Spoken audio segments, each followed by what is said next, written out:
We're live. Chase, what a big day for BYU sports. They play Fresno State tomorrow. I don't know if there's any other news going on. Alamo Bowl, Carter. Alamo Bowl, big stuff. There's no opt-outs in the Alamo Bowl. Going to be a great game. No, number 1 overall recruit, bona fide number 1 overall pick, no questions asked. AJ Dybantsa commits to BYU on First Take today. I mean, imagine someone telling you this a year ago, or say when Mark Pope's here, right after the Duquesne loss. Imagine someone telling you, hey, by the way, next November, this upcoming November, the number 1 overall player is going to commit to BYU.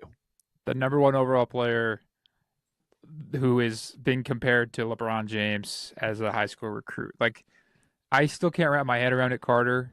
Not only is it's just unbelievable that it happened at BYU in the basketball program after Mark Pope leaves a year ago, after where this program was 8 months ago, where we thought the sky was falling and that this basketball program was essentially dead, and now it has never been more alive. It is truly like one of the craziest 180s that you really wouldn't understand unless you covered or were around BYU sports like us. But the attitude that was going into the offseason with best players in the portal, a good coach leaving, to now the euphoria that is having lottery picks lined up this year and then having one of the most anticipated recruits in a very long time committing to BYU is like, it's like made up. This is Hollywood stuff. This is what you can't make it up. And then, you know, we got the info that he was committing earlier this week, and we'd known it all along. And then there was some Bama smoke, had to decipher what's going on there. And then it gets announced he's gonna make his commitment on First Take on ESPN with Stephen A. Smith. And you go, your initial thoughts, even though we had all the information, we knew basically what was going to happen. Even then, you still had a little thing in the back of your head. You go, he's going to commit to BYU on First Take today? Really? Yeah. Like, in front of Stephen A. Smith, who, if you don't know, is in the recent years not had kind words to say about BYU as a whole. Mm-hmm. Like, I think people were scared more by that than any of the Bama smoke combined. Just the fact that he was going to go on ESPN. I think it's because we were a little too close to the situation. That's why I think we got a little too scared, and we go, oh, but honestly, you look at it now. Then you look at this going forward now, Chase. BYU already has a great recruiting class coming in, and obviously guys like Yegor, likely Cannon, are going to be leaving after this year. Then you have some seniors that are going to be gone as well. The pressure's on Kevin Young now. You know, the recruitment, all that stuff, like you still got to get some portal guys. You got to clean up on the fringes and whatnot. I think they still need to bring in a dynamic point guard in the portal and touch up on some stuff, maybe rim protection and whatnot. But the pressure is really on Kevin Young right now. And will he be able to respond and be able to, you know, because we've seen this happen with schools. We've seen, you know, our guys at the Field of 68 talked about this earlier. Talked about Markelle Fultz, Ben Simmons. We saw with those guys, they went to schools that aren't traditionally getting these top recruits and how they responded in that 1 year and how it kind of flopped that season. This is all the pressure in the world is on him right now. Yeah, you can't be given the keys to the Lambo and drive 35. I mean, you got to let that thing rip. And this is the big daddy of them all. I think what's working in Kevin Young's favor right now is this is not a one-off situation. Exactly. He's been doing this now ever since he showed up in the form of Yegor Demon and Cannon Catchings. BYU also has, like you said, landed a great recruiting class to go along with AJ Dybantsa, with Xavier Staten and some other guys who, again, BYU wasn't getting just a year ago. And so I think what Kevin Young does have going in favor of him that's different from the Markelle Fultz at Washington or the Ben Simmons at LSU situation is that he's already begun building elite talent that BYU's never seen, that they're not used to.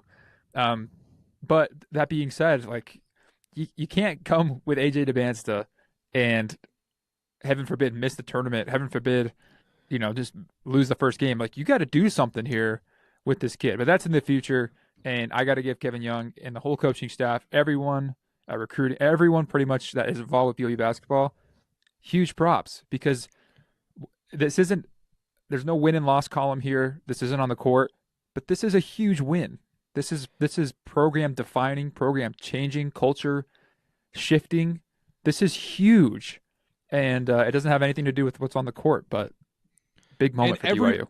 And the other thing I want to give Kevin Young and this staff props for as well is because people are going to obviously pinpoint to, money. They're going to give him $5-7 million, whatever the number may be. They're just going to pinpoint to that. I think the key here is I make this example in college football sometimes where I think any average coach in Ryan Day's shoes could win 10 wins at Ohio State. But you put any coach at BYU, even given that amount of money, I still don't think he gets this deal done. That's why Kevin Young is here. That's why BYU is really just, and that's why I don't think they're going to become an LSU with Ben Simmons or Washington with Markelle Fultz. It's because those teams just went all in on those specific guys. BYU has shown a commitment where we're going to commit to the entire roster. This isn't going to be – we're committed to roster construction. We're not going to commit to just throwing all our chips into one guy and hoping that does it, because BYU's shown they're willing to invest in making sure this is a national title contender. Absolutely. And if what our good boss Jeff Goodman said is true, that if the number is around $5 million, that's a steal, Carter. It's a steal for AJ Dybantsa. Absolutely. And you don't want to compare guys and diminish other guys, but then you look at some of the other NIL numbers that are out there, and you go, okay, this person's making, $1.5 to $2 million. Is AJ Dybantsa worth twice as much as him? Yes. Short answer, yes. And you mentioned this, how this is just an investment for the future and a culture-changing thing, and that $5 million, look, I'm sure BYU had to pay more than the rest of these schools. No doubt about it. But that's okay. That's what you have to do in the beginning. If you're a small market NBA franchise, you're going to have to overpay a little bit for these big time players. But if you're able to develop and show, hey, this is what we're made of. We look at these schools right now. Gonzaga's in Spokane, Washington. It's not. Look at these schools like USC, UCLA. They are in the toilet right now. And they're in the prettiest part of the country. It doesn't matter. It all matters about how you can develop these players and get them paid, and how you can set them up for NBA success. And Kevin Young's convinced these people he can do that. Yeah, to your point, Carter, those California schools, other schools could have put up this money. It's not just about money. When they asked him on First Take why BYU, the first thing he said was NBA guys, from the nutrition to the strength staff. He was talking about how there was an NBA staff, and that's what made him commit to BYU. Money doesn't hurt. No, I'm not saying.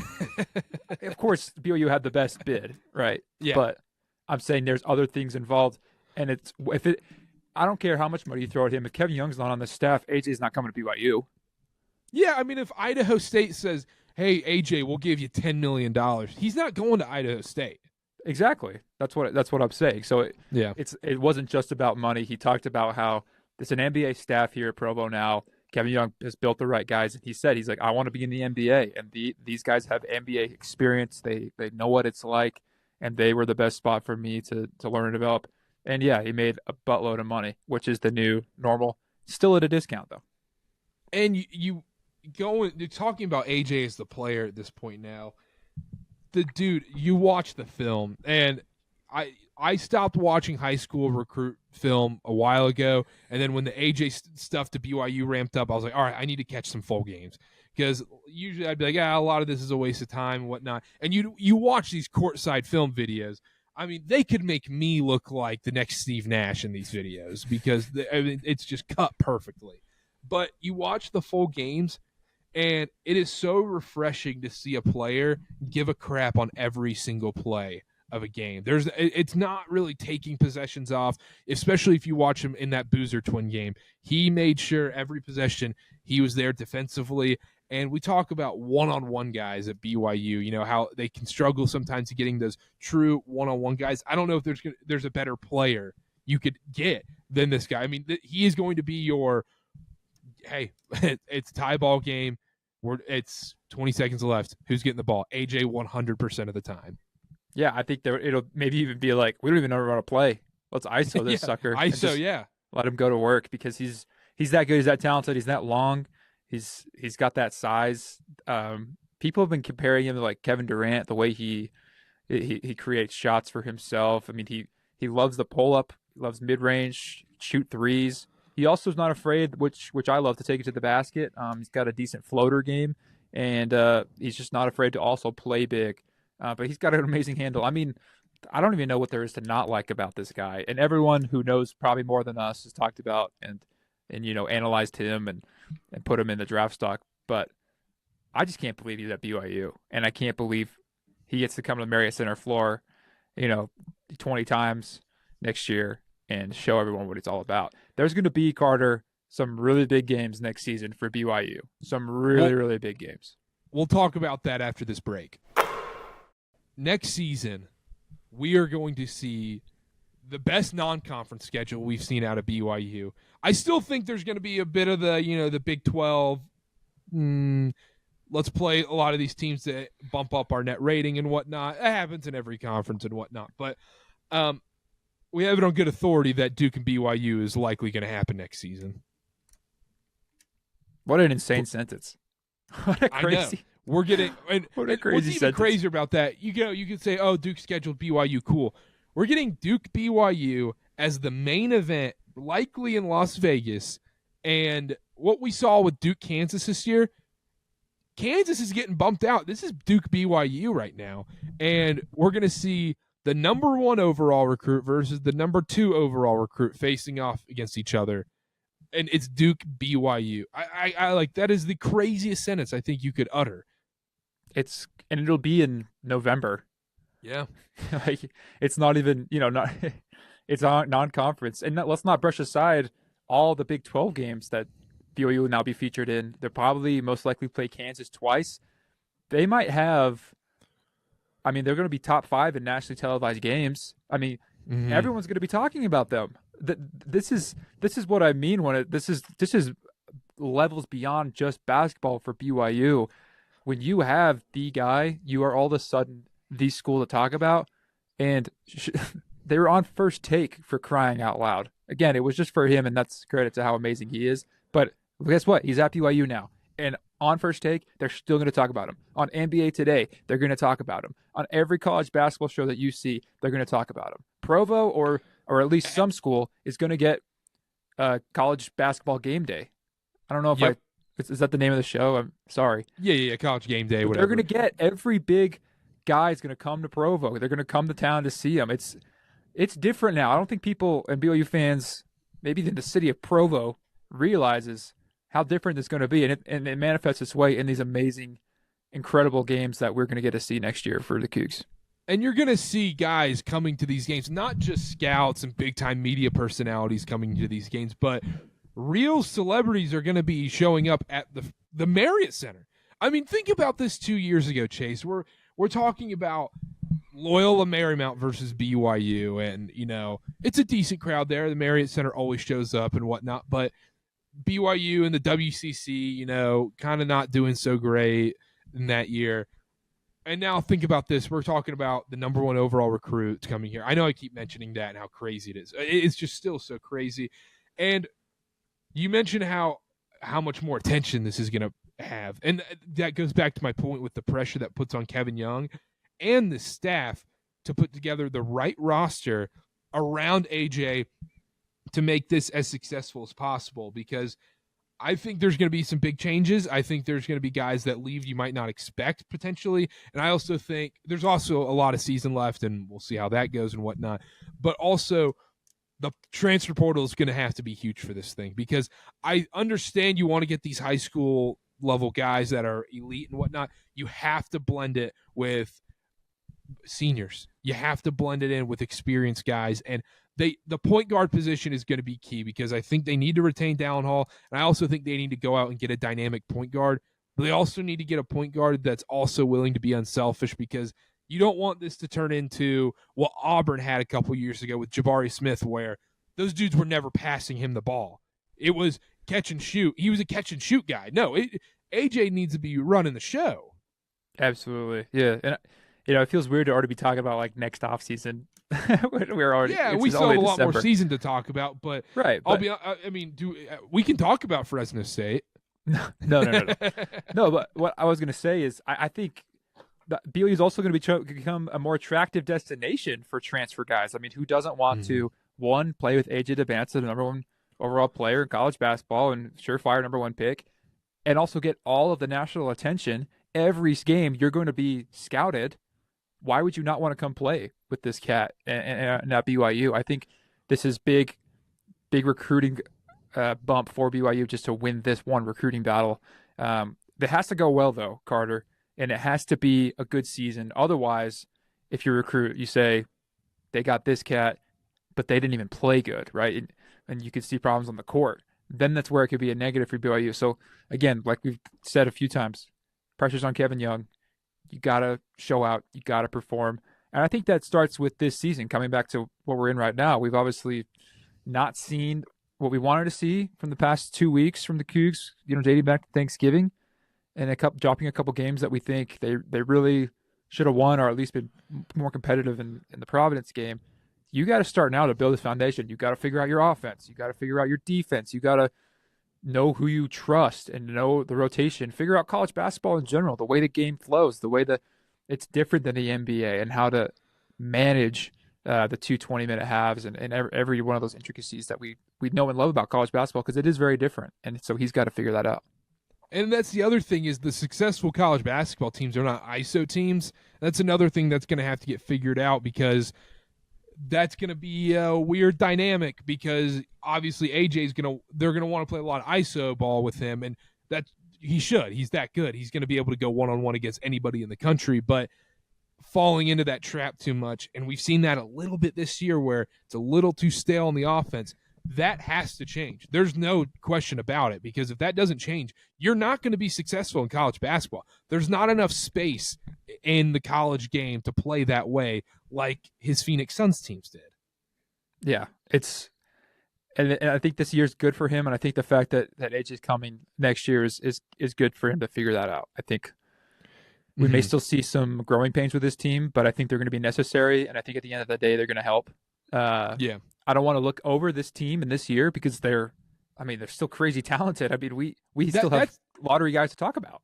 I think that's what's been most frustrating for BYU. I know we're flip-flopping between AJ next season and this season and whatnot, but I think that's what's been frustrating for BYU fans this season is we've seen the talent, Chase. I mean, we've been up close. We understand what it is, and the fact that it didn't get put on paper and it didn't show up on the court against a team like Providence and Ole Miss. It did a little bit against Ole Miss, but mainly that Providence game.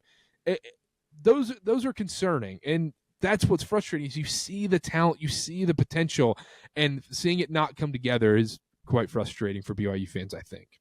It is. But everything off the court's great. Everything's fine. Everything off the court's fantastic. Yeah, it is. It's time to do it on the court as well, and we'll find out. We'll get some good looks this week, some get right games hopefully with Fresno State and Wyoming, and then they got Florida A&M, and then finally their first conference game New Year's Eve against Arizona State. That'll be a great test as well. But even the attention that BYU is going to get starting this season now, like I understand, like Yegor, big prospect, Cannon, big prospect and whatnot. But now after the AJ news, this is just going to put more limelight onto this BYU program, because people are going to want to know, okay, how is AJ going to look in this system at BYU?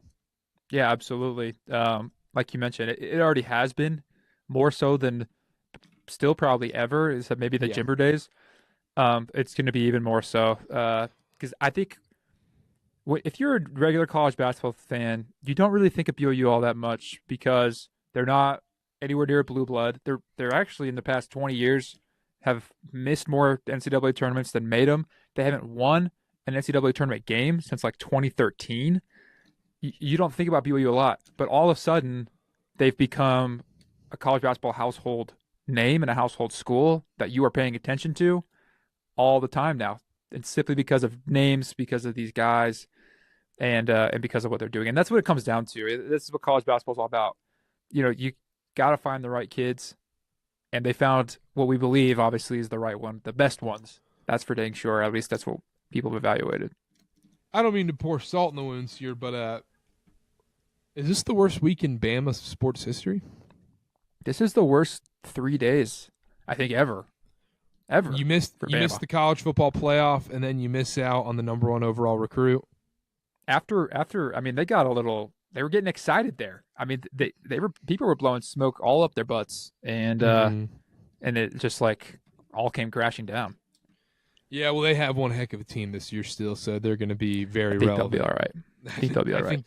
I think they're going to be just fine, and I'm so excited to see everything. I'm excited to watch this season. I'm ready to get into conference play and see what this team can do as well.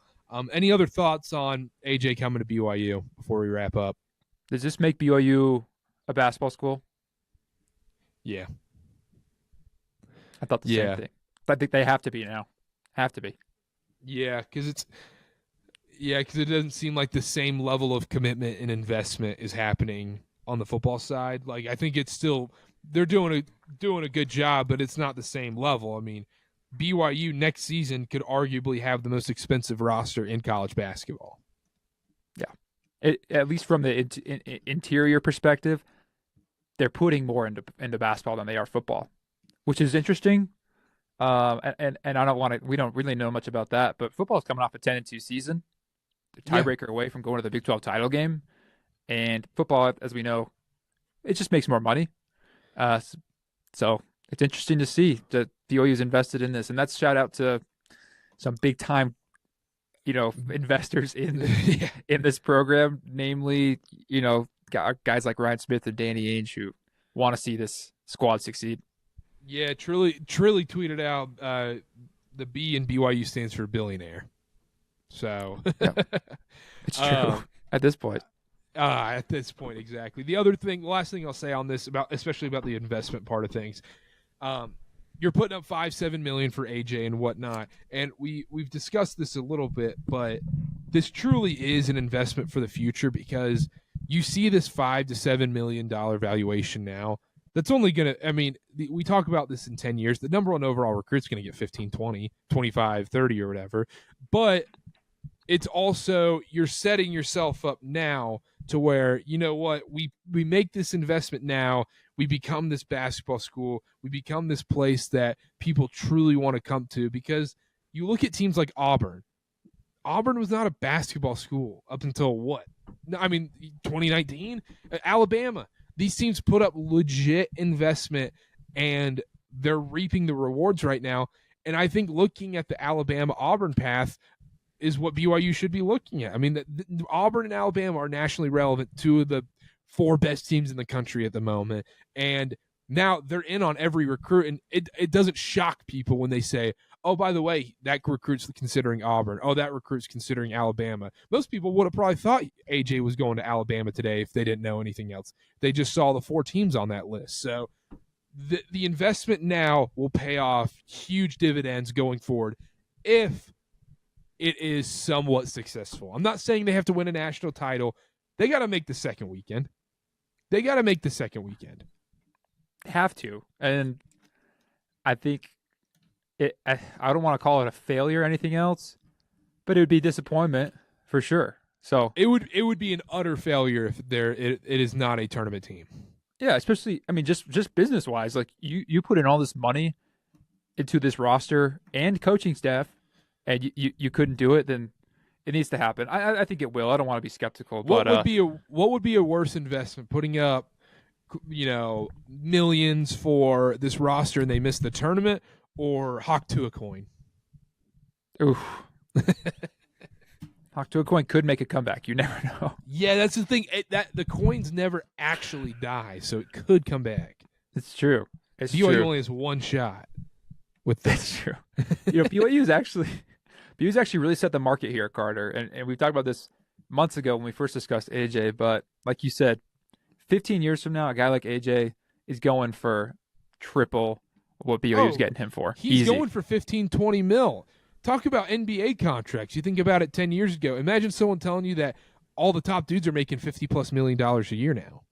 Yeah, it's going to reach that point, and schools are going to learn. I would be interested to see if this particular commitment starts some sort of chain reaction where schools are like, we need to start investing more into these kids and these recruits to get them here, because I think the general perception is BYU had the deepest bag, so AJ went there. I don't think that's entirely true, but it definitely was a big factor. BYU did have the deepest bag.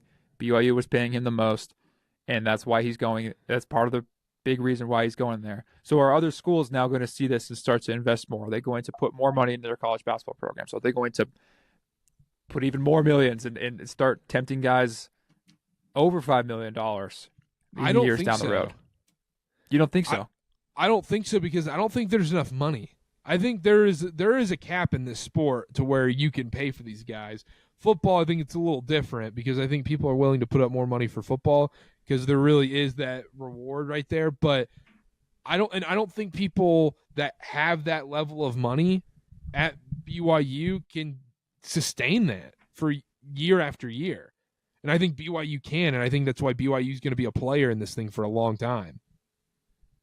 Well, let's hope they do. Yeah, absolutely. Anything else before we go? No, just Fresno and Wyoming this week. Should be Fresno, good. Wyoming this week. We'll be there. Make sure to follow at Churchball Pod. We'll be tweeting. We'll be at the press conferences and everything and all that nature. We'll have a ton more content coming for you all season long. Make sure to follow at Chase_Rogers0, at Karter B8. And, yeah, we've got Fresno State at the Marriott Center. We got Wyoming Delta Center. And then we're basically ramping up for conference play. I'm excited. I hope things I expect a very positive turnaround this week, and where we shift our mindset a little bit about this team. So I agree. I think we're on a roller coaster right now. I think we're hopefully this is the lowest point of the roller coaster. I think it will be. They've had basically a bye week now. Had a lot of time to think about things, study watch a lot of that film, practice, and figure things out.